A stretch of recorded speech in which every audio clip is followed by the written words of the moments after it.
how he introduced us, because I specialize in relocation. I'm a real estate agent that's transitioning out of real estate. I got into the business because I was a relocation client so many times. And then he introduced me to Caroline, and I felt like Caroline was one of the first people that I spoke with that truly understood things from both the client perspective as well as from the agent perspective. And I really appreciated that because I've been on both sides, and it's not often you find somebody that leads with empathy like that. So Caroline Carter, author of Smart Moves, and you're going to get your book today.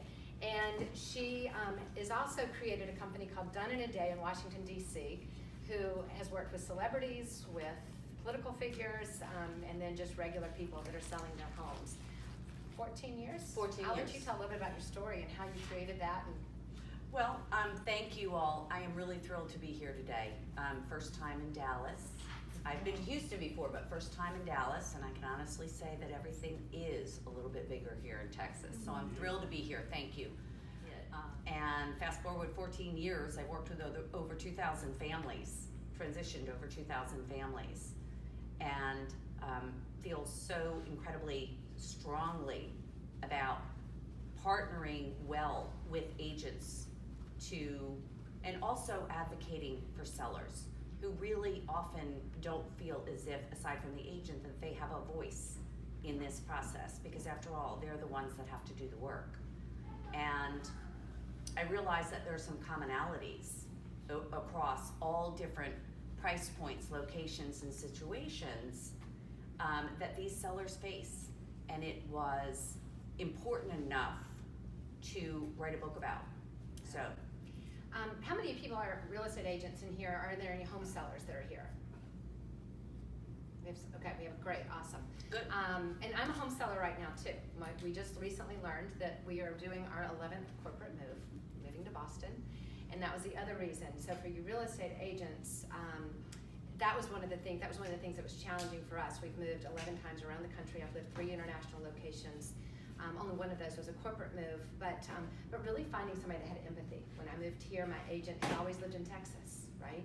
When I moved from my last house that I had to sell, and I've had several homes that have sold, that I wanted to do something and my agent wanted to do something different. Sometimes they were right, sometimes I was right.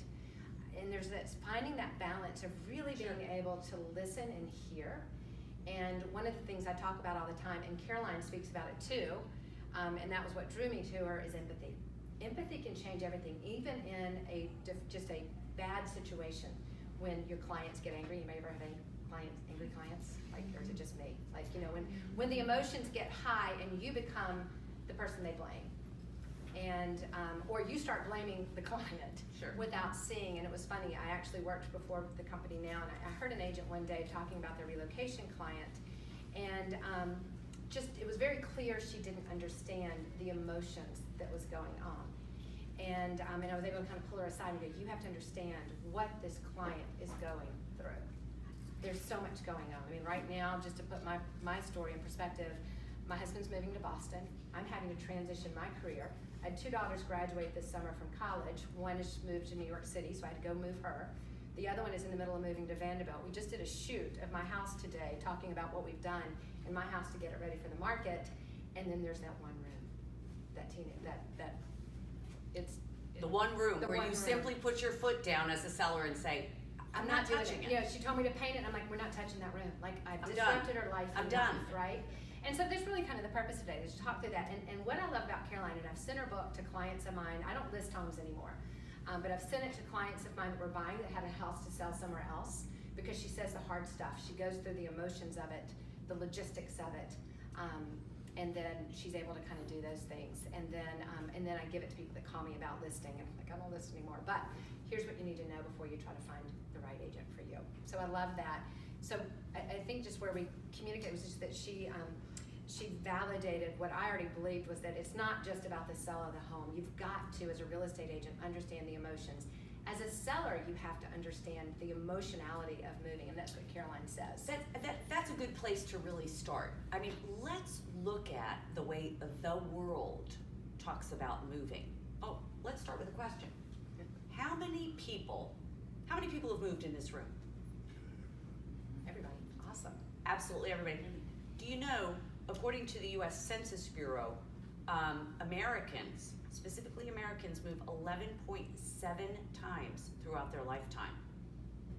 That's more than any other culture in the world, right?